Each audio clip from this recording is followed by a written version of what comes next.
31শে March নাকি 1 April? এবছর ভারতে কবে পালন হবে ঈদ উল ফিতর? তারিখ জেনে নিন। চাঁদ দেখার ওপর নির্ভর করবে ঈদের তারিখ।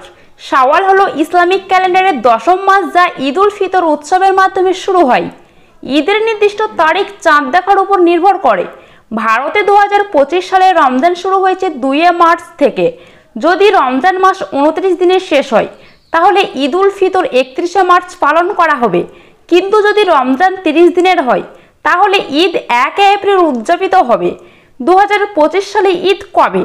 ভারতে ঈদ উল ফিতর 2025 সালের 31শে মার্চ অথবা 1 এপ্রিল পালিত হবে, যা সম্পূর্ণভাবে চাঁদ দেখার উপর নির্ভর করবে। কিভাবে নির্ধারিত হয় ঈদ উল ফিতরের তারিখ? ঈদের তারিখ চাঁদ দেখার মাধ্যমে ঠিক করা হয়। যদি 30শে মার্চ শাওয়ালের চাঁদ দেখা যায়, তাহলে ঈদ 31শে মার্চ উদযাপিত হবে। কিন্তু যদি চাঁদ 31শে মার্চ দেখা যায়, তাহলে ঈদ হবে 1 এপ্রিল। ঈদ উল ফিতরে কি করা হয়? ঈদের দিন সকালে নামাজ আদায় করার পর মুসলমানরা একে অপরকে আলিঙ্গন করে শুভেচ্ছা বিনিময় করেন। নতুন পোশাক পরিধান করা হয়।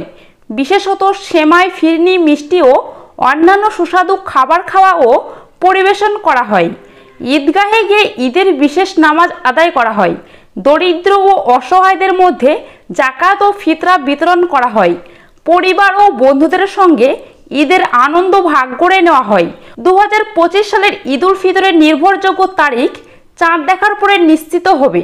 তাই মুসলিম সম্প্রদায় চাঁদ দেখার জন্য অপেক্ষা করবে এবং এরপরেই ঈদ উদযাপনের আনুষ্ঠানিকতা শুরু করবে।